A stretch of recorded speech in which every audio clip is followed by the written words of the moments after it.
Welcome to the Federalist Society's Courthouse Steps Decision webinar call. Today, July 6th, we discuss Vega v. Tekoh.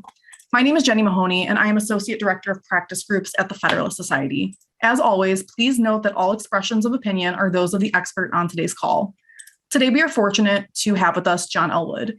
John is a partner in the Washington office of Arnold Porter, where he heads the firm's Appellate and Supreme Court practice. He has argued 9 cases before the Supreme Court of the United States and appeared before most of the federal courts of appeals. John is a graduate of Princeton University and Yale Law School. He served as a law clerk to Justice Anthony Kennedy on the Supreme Court. He served in the U.S. Department of Justice as an assistant to the U.S. Solicitor General and as a senior deputy in the Office of Legal Counsel.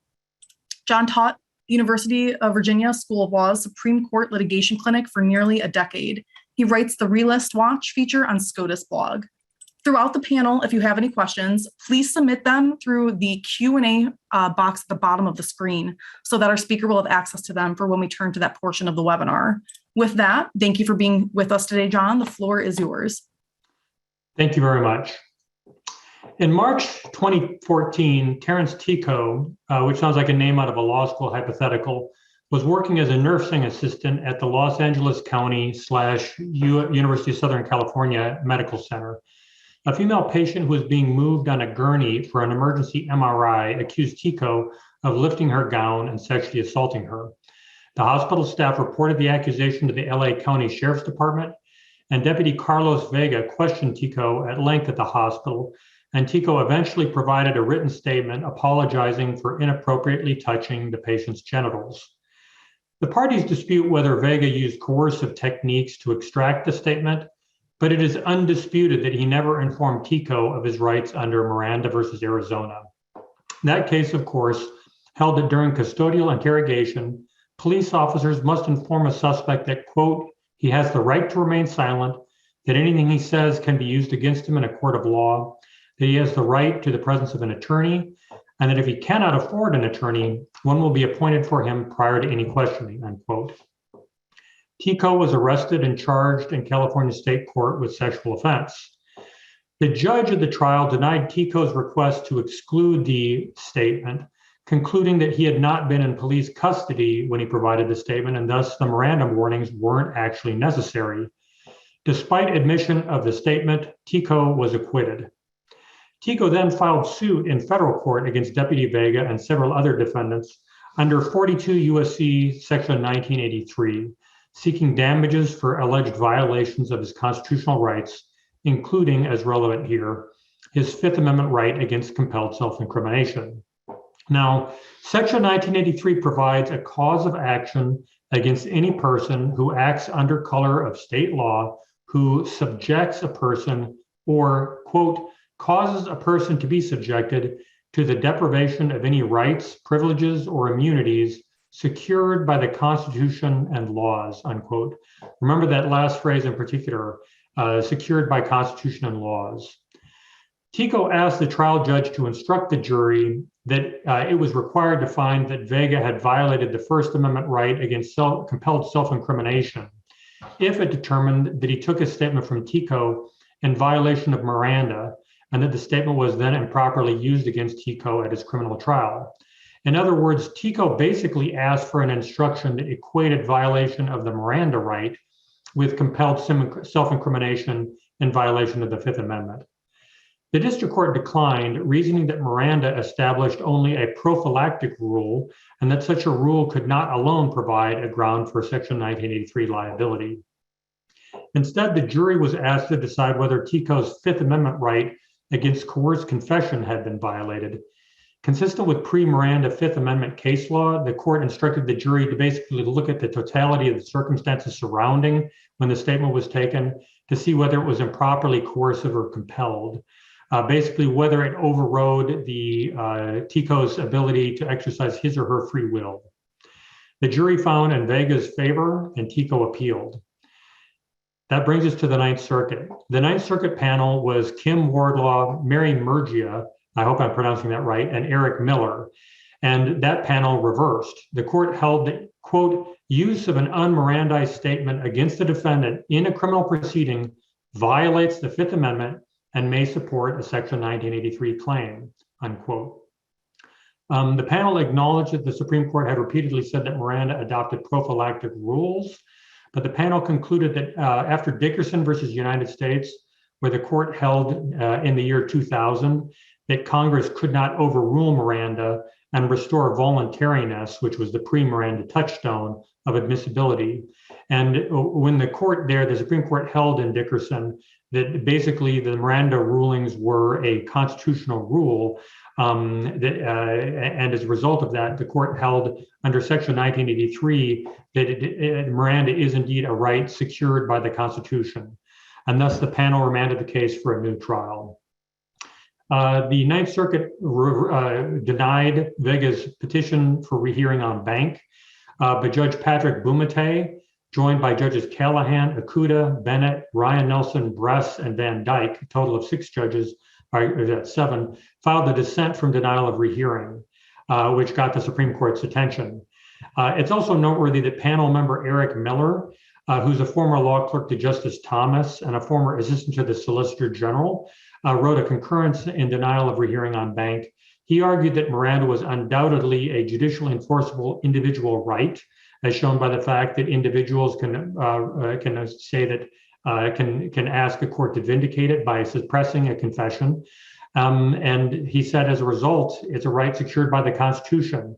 And he made the point that if Miranda is not secured by the Constitution, then why is Congress not allowed to dispense with it? The court heard oral argument in its last sitting of this year, that is April of 2022. And at argument, there were a fair number of justices who expressed concern that Dickerson, which again held that Miranda rule was a constitutional rule that Congress could not override, necessarily meant that a violation of Miranda had to be, to use the language of Section 1983, a deprivation of rights secured by the Constitution and laws. Most notably, Justice Thomas, who was a dissenter in Dickerson and had given Miranda a narrower reading in Chavez versus Martinez, as well as Chief Justice Roberts, both expressed concern that Dickerson basically made it, basically required it to be a 1983 violation. And I think that some of that questioning could be characterized as, you know, this is what a crazy former version of the Supreme Court has done, but we're stuck with it. Essentially, that they didn't necessarily agree with what the former courts had done, what Miranda had done, what Dickerson had done, but that absent overruling, they were stuck with it. Justice Kagan, who for several terms has been a major champion of stare decisis and has criticized the court's departures from it, asked counsel for the police officer a fairly long question, 306 words long, so basically more than a full page, and a fairly pointed question, suggesting that departures from stare decisis harm the court's legitimacy, and particularly doing anything that might impinge on Miranda would be particularly harmful here. She's obviously a very sophisticated insider who understands what's going on in the court. So it suggests to me that she wondered if conservatives on the court might want to carve back at Dickerson or even possibly at Miranda, although I think probably just at Dickerson. And she asked, or she said that basically Miranda was, quote, sort of central to people's understanding of the law, and that if you overturned it or undermined it or denigrated it, it would be, you know, it would have a kind of unsettling effect, not only on people's understanding of the criminal justice system, but on people's understanding of the court itself and the legitimacy of the court and the way it operates and the way the court sticks to what it says.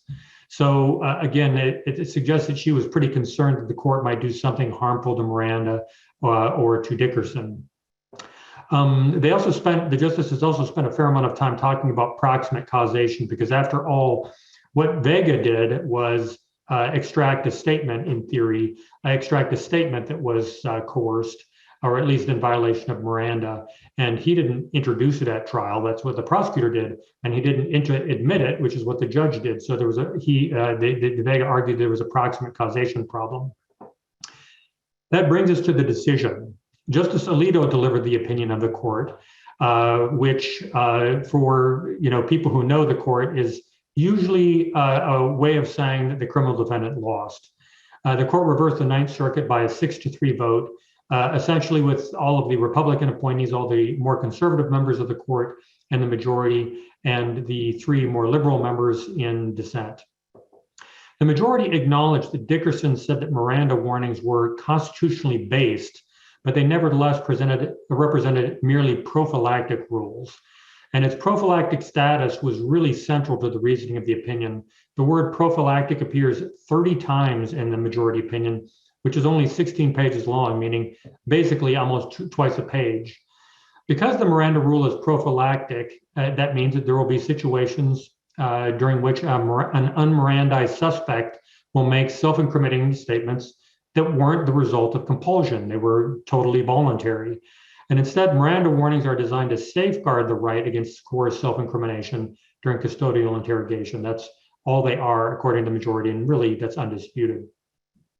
The majority noted that because Miranda was prophylactic, a lot of post-Miranda decisions found that the ballast of interests justified restrictions on Miranda that would not have been possible if Miranda represented an explanation of the meaning of the Fifth Amendment right.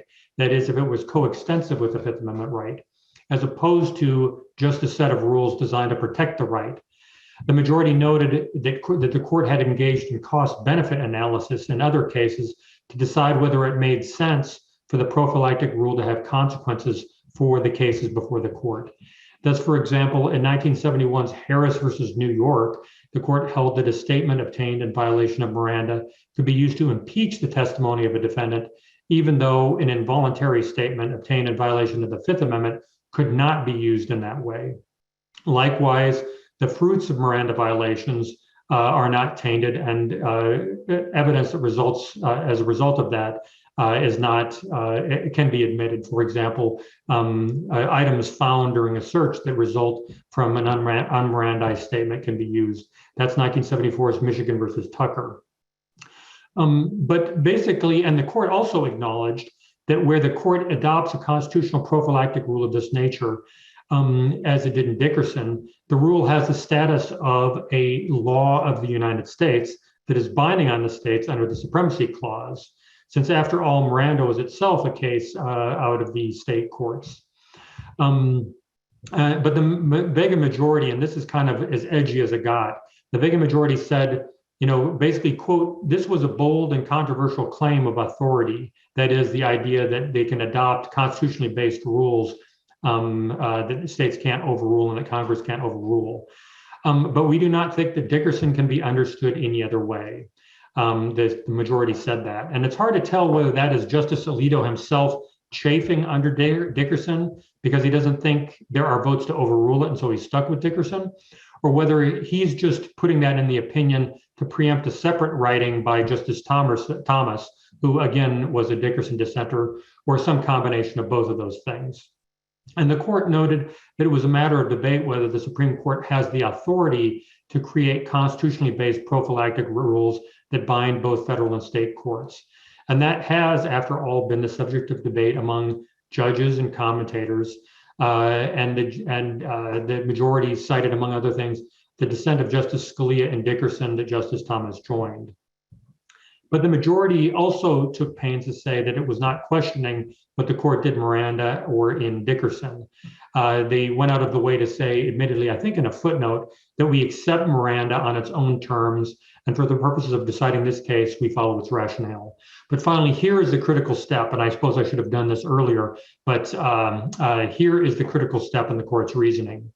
The court notes that a Section 1983 claim may be based on the, quote, the deprivation of any rights, privileges, or immunities secured by the laws, unquote. And the majority acknowledged that it might be argued that Miranda rule constitutes federal law, such that an abridgment of those rules can therefore provide the ground for a Section 1983 claim. But the majority wrote, quote, whatever else may be said about this argument, it cannot succeed unless Tekoh can persuade us that this law should be expanded to include the right to sue for damages under Section 1983. And this, I think, is the critical move in the court's analysis. Under one way of reading the law, and this is the dissent's way, when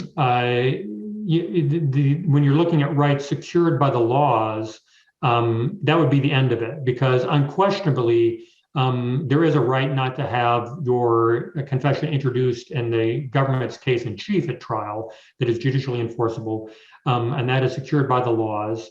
under Section 1983. But the way that the majority instead looked, it was kind of a bit more tautological, that basically you suffer a deprivation secured by the rule of law only if the court says you have a remedy for 1983 purposes. And in other words, that for 1983 purposes, the law has a different application in criminal cases than it does in Section 1983 cases. The majority noted that a judicially crafted prophylactic rule should apply only where the benefits outweigh the costs. That is fairly basic Miranda doctrine. The court has said that, zillions of times between the 1970s and today when it's been deciding what are the implications of a Miranda violation in a criminal trial. And so here it was applying essentially the same reasoning to the civil context. And here the court found that the benefits of permitting the assertion of Miranda claim under 1983 would be slight, but the cost would be substantial. They said that Miranda rests on a pragmatic judgment about what is needed to stop the violation at trial of the Fifth Amendment right against compelled self-incrimination, and that the prophylactic purpose is served by suppression alone, and that you don't have to have a lot of other implications in order to protect that right adequately, to make sure that police have an adequate incentive to actually give these rights before they interrogate people. They said that essentially it was enough of a remedy to be able to suppress the statement, to suppress a confession, and that you didn't need to also have the ability to sue for damages. They said that allowing a civil claim like that would disserve judicial economy by requiring federal court judges to basically pass on issues that had already been adjudicated in state courts, and that would also cause unnecessary friction between federal and state court systems.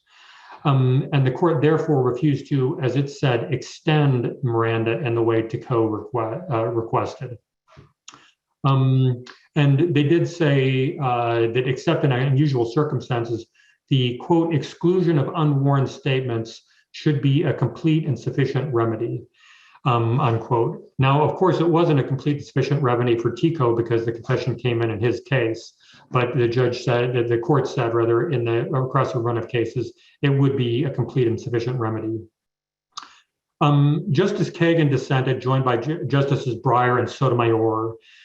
She noted, of course, that Dickerson said in no uncertain terms that Miranda is a constitutional rule, and that under 1983 and everywhere else, the definition of a right was something that creates a specific obligation that is binding on a government unit, and that an individual may ask the judiciary to enforce. And that obviously describes the Miranda here, because a court would have no choice but to exclude an unmirandized confession from the prosecutor's case. And she quoted the Judge Miller concurring opinion on rehearing that I quoted earlier. Again, Judge Miller is a former Thomas clerk, and he put it, Miranda indisputably creates individual rights that are judicially enforceable. Any prosecutor who doubts this can try to introduce an unmirandized confession and then watch what happens. And after all, Congress couldn't overrule it. Now, at bottom, I think I find the dissent more persuasive because Section 1983 appears to care more or appears to care about the right that is protected in court. And that is a right protected by the laws. And if you look at Section 1983, I think the easiest understanding of it is that if the right is protected somewhere, that is, if it's protected in your criminal trial, that's what matters for determining, deprivation of that, which arguably happened in Tekoh's case, should give you a cause of action under 1983. And I view that is, probably a more persuasive reading of what Section 1983 says than what the majority said. So I agree more with the dissenters than the majority on that regard. That said, I do feel like what the majority did here is fairly consistent with the policy treatment of Miranda by the Supreme Court over the last 40 or 50 years. Miranda has come up in a lot of circumstances, and the court has dealt with it again and again, trying to decide, what happens because of a Miranda violation? How do we deal with that? And pretty much, aside from saying that you can't introduce a unmirandized confession in the case in chief, the Supreme Court has allowed most other treatments of that, or allowed most other uses of that. And they've also been very, they've really looked to sort of policy on that, and they've given a lot of weight to the idea that it's usually enough of an incentive to police officers to exclude it from the case in chief at trial, that they aren't thinking about those other sorts of things, and so we don't really need to deter them in those ways. Anyway, that's my wrap up of the case, and I would be happy to turn it over now to questions from the audience. All right, thank you for that. So what are the broader implications of this decision? There have been some public comments that suggest that this represents the death knell of Miranda. That's definitely true. I mean, in the sense that there have been a lot of public commentary that you might say is kind of doomsaying. I spend entirely too much time on Twitter, and there's been a lot of it there, but there's, some of it is on, op-ed pages and on legal blogs. Like, for example, law professor Lenise Herbert of Howard Law School wrote on SCOTUS blog that, quote, Miranda, one of the increasingly few cultural and court canons that binds us, has been injured, perhaps fatally, unquote. And that definitely strikes me as an overstatement.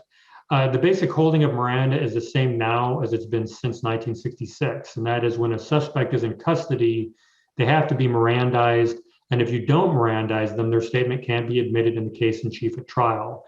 And as I say, the majority opinion, perhaps to get 6 votes, a supermajority, went out of its way to say that it wasn't questioning Miranda and they don't disturb the decision in any way.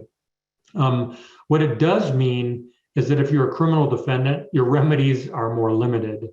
If you don't get the statement excluded at trial, you pretty much, which was the case for Terrence Tekoh, you're basically fresh out of remedies. You can't seek money damages. One thing I think we do have out of this case, and I think is fairly significant, is we finally have a clear rule on what remedies are available in the civil context. And previously, we had kind of a vague holding in Chavez versus Martinez, which was a case decided in the early 2000s, which involved a Miranda violation simpliciter. That is, there was never any effort to introduce a statement at trial. They just had an un-Mirandized statement that was taken. And the court held their plurality decision that it was not actionable, but they had no majority opinion for the court. Justice Thomas wrote an opinion for 3 justices of the court. Justice Souter, joined, I think, by Justice Stevens, wrote a separate a separate concurrence in the judgment alone, and that, under the so-called Marx rule, was the decision of the court. And let me tell you, I wrote the brief for the SG's office in Chavez versus Martinez, and even I had a hard time understanding what the rule was there. But I think that we do now have a clear rule that there's no civil cause of action for violations of Miranda that was signed on to by a supermajority of the court. So that is another important implication of the decision in this case. Okay. Another question that we have is, where does this case fit in the broader scheme of the Supreme Court's civil liability cases involving law enforcement? I think it is of a piece with their other recent cases. In recent years, the justices have been fairly skeptical of civil liability for police officers. To pick up on one kind of controversial application, the justices have been asked repeatedly to overrule the doctrine of qualified immunity, where basically police won't be liable for violating the constitutional rights of a suspect unless the violation was clearly established at the time at a fairly granular level. That is, it should have been essentially only bad faith police and incompetent police would have not realized they were violating the person's rights. Justice Thomas has expressed some misgivings about that at kind of a doctrinal level because he thinks it's ahistorical.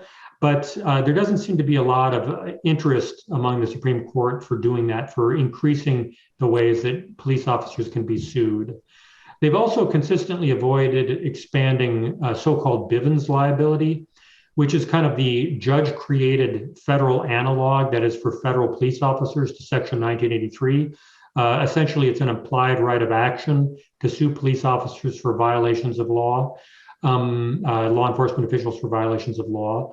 And just this term in Egbert versus Boole, the Supreme Court held, again, I think by a 6-3 vote, but it might have been 5-4, they held that it wasn't applicable to Border Patrol officers arguing that that would have implicated sort of national security because of the role, obviously, in Border Patrol officers in securing the borders.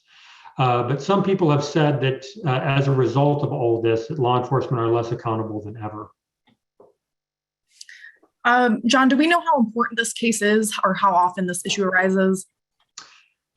It kind of depends on what you mean by how often the issue arises, because there are a couple different steps here which kind of map on to Chavez versus Martinez, again, just unmirandized interrogation versus introduction at trial. And I think that people are interrogated without Miranda warnings not infrequently. How's that for a mamby-pamby answer? A brief was filed in this case by the California Civil Rights Group that included, quite a lot of research showing that police agencies in that state, particularly the Los Angeles Police Department, trained agents to, quote, go outside of Miranda to question suspects without Miranda warnings and thereby lock them into their stories. So they essentially couldn't change their stories down the road, because even if you couldn't admit it in the affirmative case at trial, you could prevent defendants from adopting a contrary position, because after all, you could impeach them with that statement at trial. In addition, you can use that to get a search warrant that can get physical evidence, which could be brought in, because again, that is not tainted under Michigan versus Tucker. There's a separate question about how often do people who are interrogated without Miranda warnings have their confession improperly admitted against them at a criminal case, because that, after all, is what Chavez versus Martinez plurality indicated. That's really what Miranda is about, and which this case confirmed. This case kind of confirmed that Miranda is what the majority called a trial right, that it means that you can't have coerced confessions admitted against you at trial. That's what it means to be, compelled to be a witness against yourself. Just talking to a police officer outside of court isn't un-Mirandized. And that is arguably the more relevant question, because, as I say, the majority says it's a trial right. And Tekoh's lawyer at the hearing in this case, either because he was trying to downplay the significance of a win for him and thereby win votes, or because it's true, suggested that situation arises fairly infrequently. He said, quote, there have been a lot of these cases since Schornenberg, which was one of the first cases in the Seventh Circuit to agree with it, to this proposition. He said, rather, there haven't been a lot of these cases. And then he said, in as many words, there are a handful of cases. This essentially doesn't come up that much. That seems plausible to me, although, obviously I'm not an expert on the law of kind of un-Mirandized confessions, but that seems plausible to me for a couple of reasons. First, Justice Alito, I actually saw somebody comment on this on Twitter just recently. He's not afraid to quote concessions against counsel. So I'm kind of surprised that he didn't draw this out, which is one of the reasons why I tend to doubt it. But the reason why I think that the counsel may have been right, that there really are just a handful of cases, is that the Miranda rule isn't that hard to implement. And custodial confessions that are un-Mirandized, are typically suppressed, and it's not infrequent to see that happen. And in addition to that, I think that under so-called the rule of Heck versus Humphrey, you have to have a favorable termination before you could sue civilly to challenge this under 1983. That is, you would have to have the statement against you admitted at court and still be acquitted, which is, fairly rare, because after all, the whole reason about being upset and wanting to suppress your statement under Miranda is because you think you'll probably be convicted. And so it's this relatively small subset of defendants who have a statement against them admitted improperly under Miranda, and yet that they're acquitted who can do it. And so as a consequence of that, this may not arise all that often. Oh, another question that we have is, are there other court-created procedural rights that raise similar Section 1983 issues? For example, how about the exclusionary rule for evidence obtained in violation of the Fourth Amendment? Do criminal defendants assert Section 1983 claims when state courts fail to comply with the exclusionary rule? I think that you can, but I think that is, I think that the majority would say that that's different because the reason that the exclusionary rule is, or among the reasons why the exclusionary rule is controversial, is because under the kind of established doctrine, the Fourth Amendment violation takes place at the time of the search. The Fourth Amendment violation isn't the introduction of the fruits of that at trial. And so, as a consequence of that, it's a completed violation when the search is done improperly. Here, again, ordinarily, the exclusion of the coerced statement is enough of a remedy, and that takes care of it. I think there would be potentially kind of a kind of a quirk of the law that even though you would, my understanding of it, you would have a remedy for it under an improper search under Section 1983. You wouldn't have it for a Miranda violation. I think that they would say that it's excusable because the focus of Miranda, again, Miranda is itself not a constitutional right; it is a prophylactic rule, and so there is a long tradition of essentially looking at the pros and cons. So I think that that is a very long way of saying that even though there is some asymmetry between the Fourth Amendment right and the Miranda right in Section 1983, there's a reason for that, because it isn't, even though it is a constitutionally based rule, it is not itself what the Fifth Amendment right is. I think, and I don't know the answer to this. I think it would be a separate question whether introduction of a coerced confession, that is an actual violation of the Fifth Amendment, would be the cause of a 1983 claim. And I think that that's probably still open after this case, if it isn't already settled in favor of potential plaintiffs. But I don't recall any discussion of that in the opinion in this case. And John, is there anything that surprised you about this case? There were a couple of things about this case that surprised me. The first thing was that it surprised me a little that the court even took the case. Now, an alternative basis for affirmance, even though it's not a real vehicle problem, in the sense that like true vehicle problems, reasons why the court doesn't take the case, is if there's some obstacle that would keep them from deciding the issue, like the case has become moot, and so they wouldn't have constitutional authority to reach the question. That is a true vehicle issue.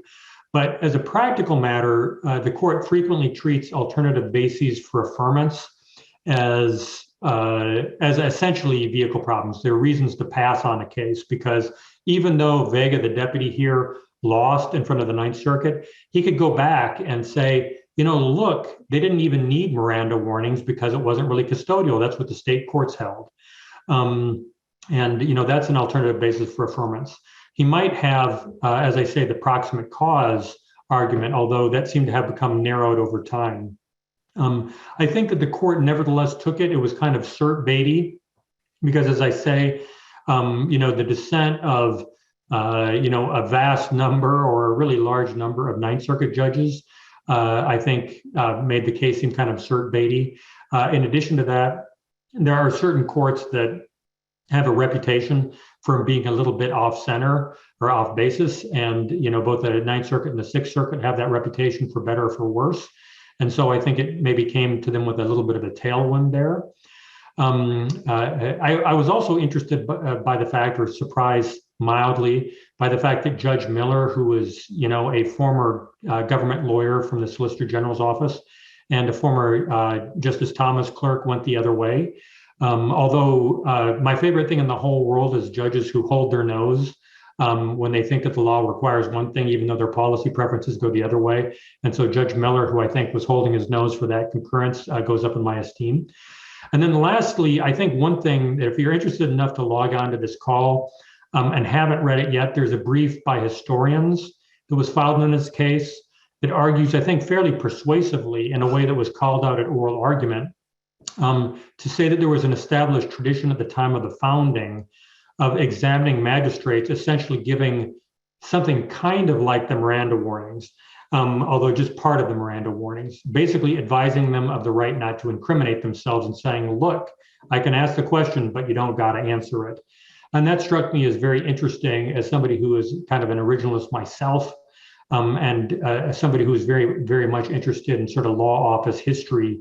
I found that as a very interesting little factoid. But again, it was just advising them that they have the right not to incriminate themselves. The right to have a lawyer presented for you didn't happen until just a few terms before Miranda. It was still new at the time, Gideon versus Wainwright, which is argued by somebody from my firm. But just a little plug there, even though it's a 58-year-old case. Well, on behalf of the Federalist Society, I want to thank you, John, for the benefit of your time and expertise today. And I also want to thank our audience for joining and participating. We also welcome listener feedback by email at info@fedsoc.org. Our next Courthouse Steps decision webinar will take place this Friday, July 8th at 1:30 p.m. Eastern on West Virginia v. EPA. I will drop the registration link into the chat. You can also check out all upcoming webinars at fedsoc.org/teleforum. Thank you all for joining today. We are adjourned.